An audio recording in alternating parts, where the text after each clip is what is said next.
saber quem sou eu. Um jeito de aprender, conhecendo museus.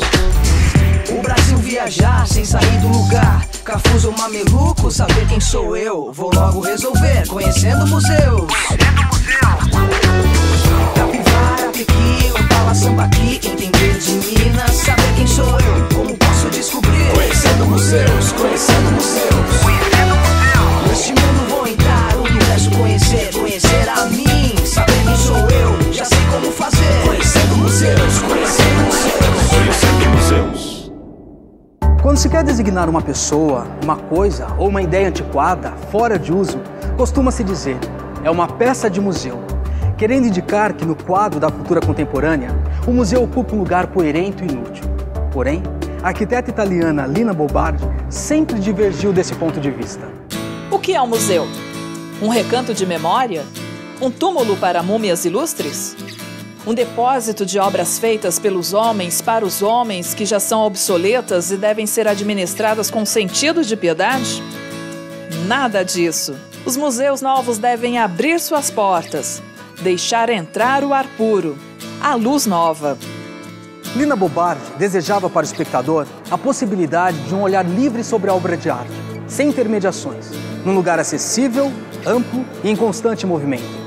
Foi assim que ela concebeu o espaço que vamos conhecer, o MASP, Museu de Arte de São Paulo.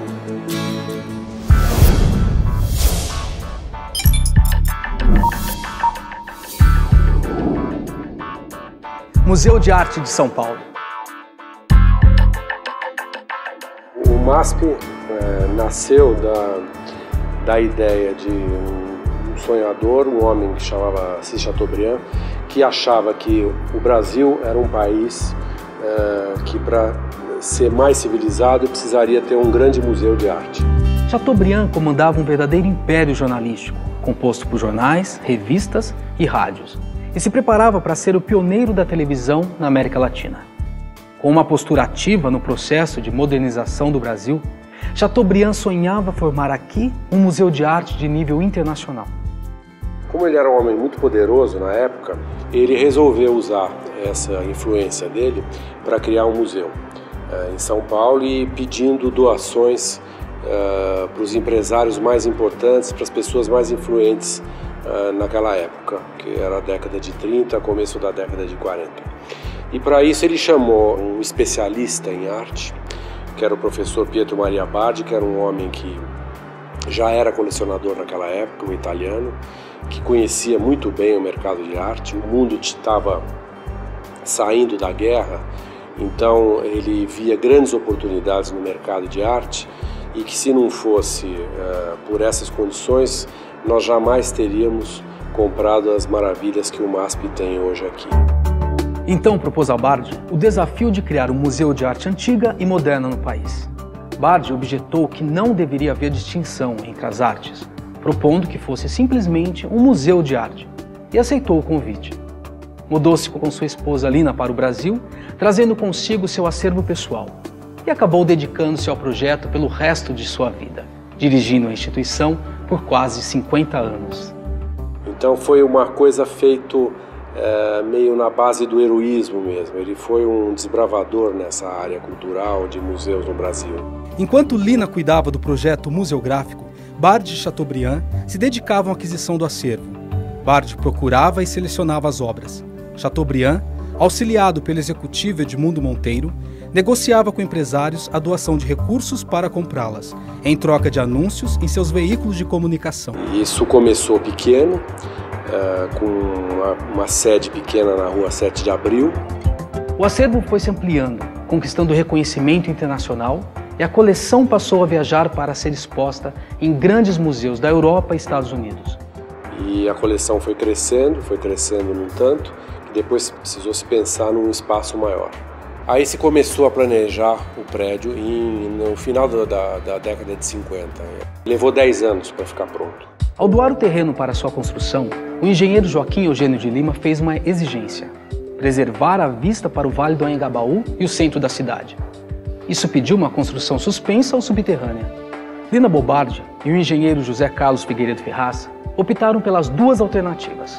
um bloco subterrâneo e o outro elevado, suspenso a 8 metros do piso por 4 pilares, interligados por 2 gigantescas vigas de concreto. Inicialmente o projeto era uma caixa de concreto, mas aí por problema de cálculo, engenharia e tal, se resolveu diminuir o peso e se fez então as laterais com fechamento de vidro, também transparente, com vista para a avenida.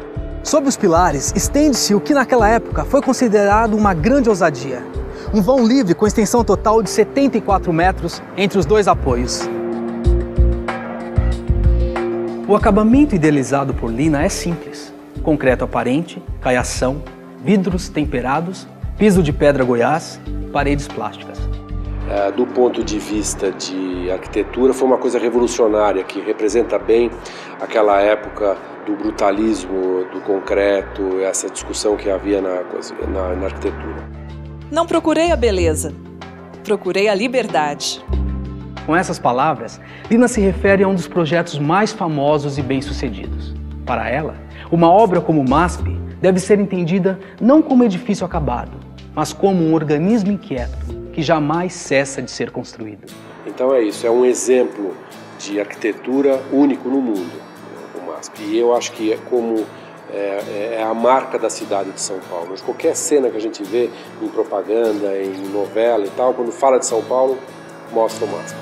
A nova sede do MASP foi finalmente inaugurada em 8 de novembro de 1968, com a presença do príncipe Felipe e da rainha da Inglaterra, Elizabeth II. Lina coordenou a exposição de abertura intitulada A Mão do Povo Brasileiro, dedicada à cultura popular do nosso país. E a Lina inventou também uma forma de expor os quadros que também foi muito inovadora na época. A arquiteta inovou na forma de expor a coleção permanente, usando lâminas de cristal temperado, apoiadas em blocos de concreto, como suporte para as pinturas, lembrando os cavaletes dos artistas. Já desde 1947, quando ele foi fundado, a preocupação dos seus fundadores era justamente que o museu servisse de apoio educacional para as populações que o visitassem, não é? Essa atividade de apoio, portanto, para o visitante, acontece sobretudo sobre a forma das visitas orientadas. Nós temos uma equipe de educadores que atende às demandas trazidas pelo público organizado, geralmente escolas públicas ou particulares, ou grupos de todas as naturezas. E a partir dessas demandas trazidas, os educadores então preparam visitas que são praticamente individualizadas, levando em consideração as necessidades que esses grupos trazem. Apolo, Zeus, Afrodite, Hera, Vênus, Poseidon, né? Olha só, esses deuses que os gregos têm, né, são o que a gente vai ver aqui nessa sala. As visitas, elas podem acontecer só no recinto das exposições ou também podem ser acompanhadas de uma prática no ateliê, que acontece nesse espaço que eu tenho aqui atrás de mim. Nesta etapa da visita, os frequentadores têm condições de examinar, digamos assim, através do fazer artístico, experimental, muitas das questões que os artistas enfrentaram, cada qual na sua época, digamos assim, quando produziram suas obras. É uma maneira de tentar aproximar o visitante da compreensão da obra, também por um exercício prático, expressivo, não só de observação, ou de contemplação, ou de fala, que normalmente aparece nas visitas orientadas, né? A ideia não é no sentido de facilitar nada, né, nesse sentido assim dessa simplificação, mas realmente de problematizar com o visitante as questões que estão presentes nas obras ou nas exposições. Então, vir ao museu e ser acolhido desta forma, ser incentivado a criar oportunidades assim para si, gera uma maneira de aprendizado bastante enriquecedor. Hoje, o MASP possui a maior e mais importante coleção de arte ocidental da América Latina e de todo o Hemisfério Sul. O acervo do MASP é composto de cerca de 8.000 peças. É um acervo diversificado que inclui pinturas, gravuras, desenhos, esculturas, objetos de design, cerâmica, mobiliário. A parte mais representativa da nossa coleção é de arte europeia. Nós temos obras da escola francesa, especialmente, que a coleção é riquíssima, dentre as quais a gente pode destacar Picasso, Renoir, Cézanne, Modigliani, França e Escola de Paris, não é? Temos a coleção completa das esculturas do Degas. Além da escola francesa, nós temos obras da escola inglesa também, das quais a gente pode destacar um Turner, um Constable, um Reynolds. Da escola italiana, que é uma coleção também importantíssima, eu destacaria um Rafael, um Bellini, Tintorettos, Tiziano. Da escola espanhola, eu gostaria de citar os Goyas que nós possuímos, 4 pinturas e 5 gravuras de Goya. E eu acho que nós temos uma amostragem bem interessante da maioria dos países do mundo. Ficou curioso para conhecer tudo isso? Então aguarde que depois do intervalo vamos fazer uma visita completa em todos os andares do MASP. Vamos curtir as obras clássicas e modernas, esculturas, exposições de arte conceitual e de vanguarda e muito mais. Até já!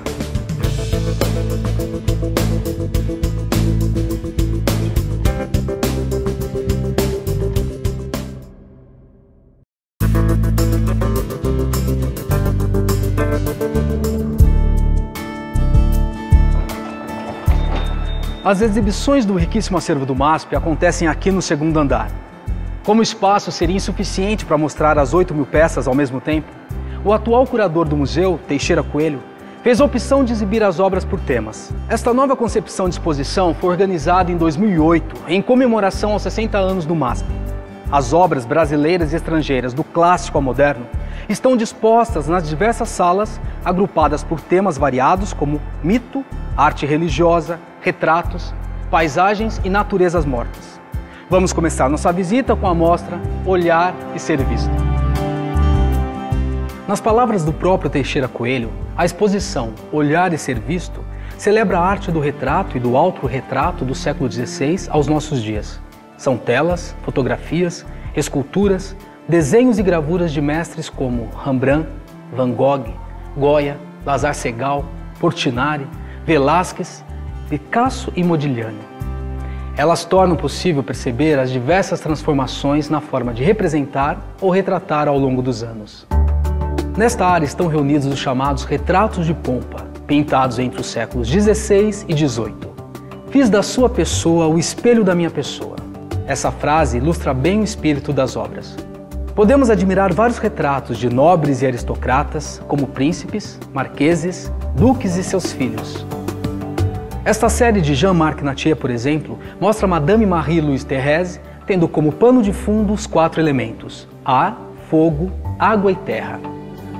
Já nestas obras, os artistas se servem das pessoas para colocar em cena suas ideias, sem se prender tanto às convenções do retrato. Como Manet em seu quadro Caçador de Leões, ou, mais radicalmente, Darcy Penteado em seu autorretrato. É interessante observar as diferentes maneiras de artistas se autorretratarem, como Paul Gauguin, Toulouse-Lautrec, Rembrandt e Giuseppe Pansetti. Nesse grupo, intitulado Retratos Modernos, muitas vezes transparece a chamada persona, ou seja, a máscara que o retratado usa para se deixar ver ou para ver a si mesmo. As emoções provocadas pelos quadros variam de acordo com cada espectador, mas são quase sempre intensas. O quadro, O Escolar, com suas cores fortes e dramáticas, pintado por Van Gogh em 1888, talvez reflita a grande agitação emocional que o pintor vivia na época. Já o Rosa e Azul de Renoir, para muitos transmite uma sensação de candura e acolhimento, com sua luz intensa e detalhes primorosos. Os retratos de Modigliani, com seus pescoços alongados e olhares vazios, provocam muitas vezes uma sensação de pesar. E aqui temos o famoso retrato de Suzanne Bloch, uma cantora de ópera pintada por Picasso no final de sua fase azul. Os tons quase monocromáticos dão a ela um ar de grande melancolia, quase fora do tempo. Continuando o nosso passeio pelas emoções, podemos apreciar O Lavrador de Café, do brasileiro Portinari. Ou o impactante Presságio, do mexicano David Siqueiros. Aqui podemos acompanhar um processo de desconstrução, em que o retrato desaparece em favor da própria arte, como nesse retrato de Diogo Rivera, pintado por Modigliani. No quadro Tarsila, pintado por Flávio de Carvalho, que combina a estética modernista com toques surrealistas. Ou no retrato de Mário Schoenberg, pintado por Antônio Hélio Cabral.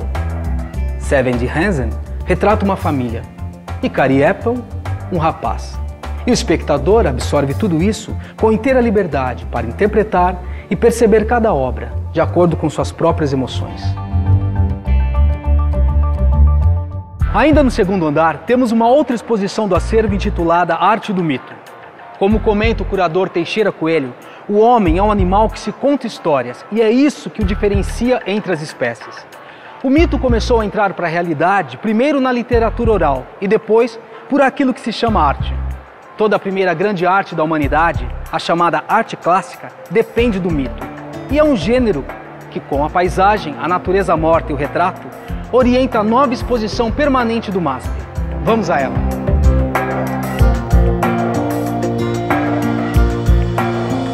Logo na primeira sala temos a obra de Poussin, Emineu travestido, assistindo dança em honra a Príapo.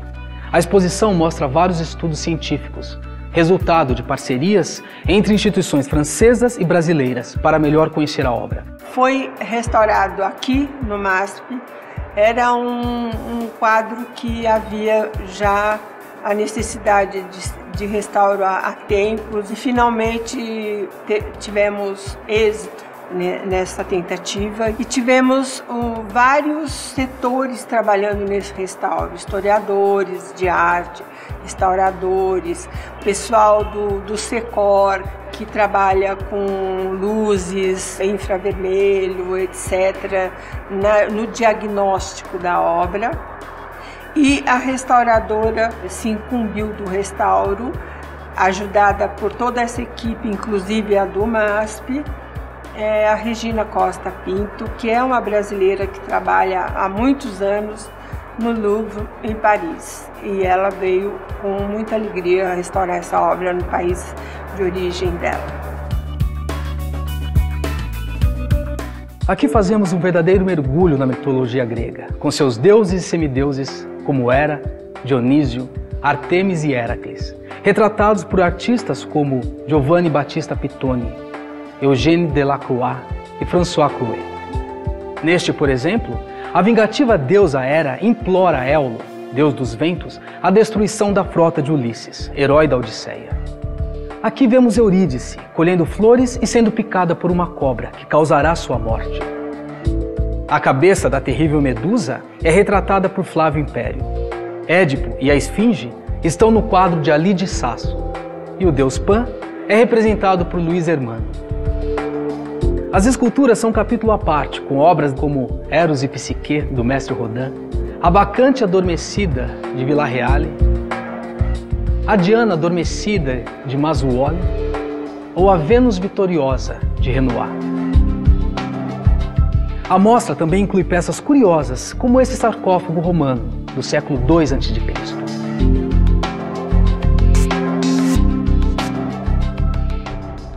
O MASP possui espaços no primeiro andar e no subsolo para a realização de exposições temporárias com os mais variados temas ou suportes. O visitante sempre encontra novidades como mostras nacionais e internacionais de arte contemporânea, fotografia, design e arquitetura. Vamos dar uma passadinha por lá para conferir o que está acontecendo no momento.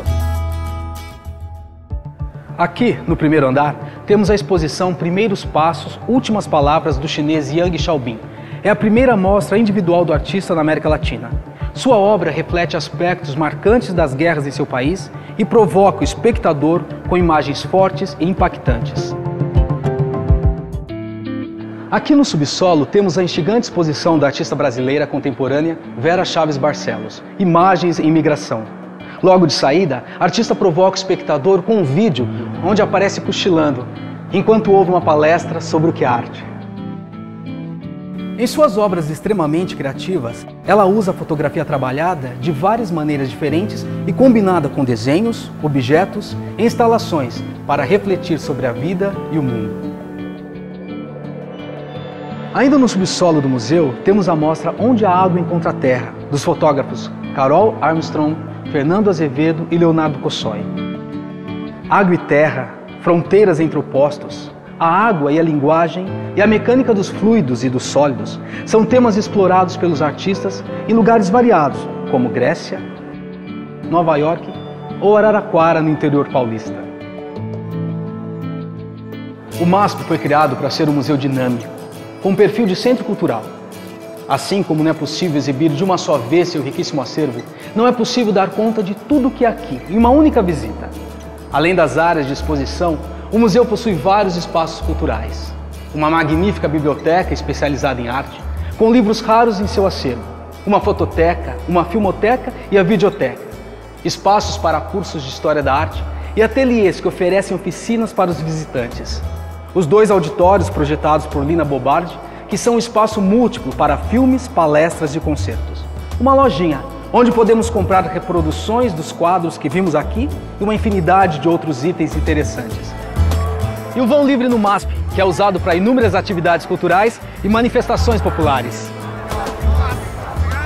Eu acho que o jovem ele tem que estar focado no seu interesse. Não acho que visitar o museu seja necessariamente mais, do meu ponto de vista, para ele, mais interessante do que ele ficar na internet ou namorar ou qualquer outra atividade. Eu acho que é importante que ele tenha conhecimento de que o museu é uma opção. É uma opção que leva para muitas descobertas, para muitos envolvimentos e que é uma atividade que pode sim fazer sentido para ele. E evidentemente ele precisa ter algum tipo de informação, e a escola cumpre um papel importante nisso, a família cumpre um papel importante, os meios de divulgação também, no sentido de divulgarem que isto existe e deixar que possa aparecer como um elemento que venha fazer sentido para ele, né? Quanto mais cedo este jovem se aproximar desses lugares, a partir de vivências importantes, prazerosas, eu acho que esse público fica garantido depois. Completando o nosso passeio, um delicioso restaurante. Eu espero ter despertado seu apetite pela cultura e pela arte. E nos próximos programas, a série Conhecendo Museus vai trazer novas opções para enriquecer esse cardápio. Até lá!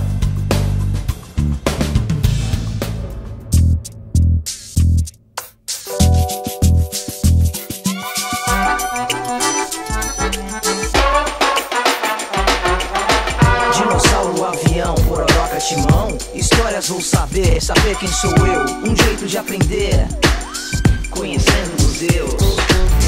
O Brasil viajar sem sair do lugar. Cafuso ou mameluco, saber quem sou eu. Vou logo resolver, conhecendo museus. Capivara, Pequi, Opala, Sambaqui. Entender de Minas, saber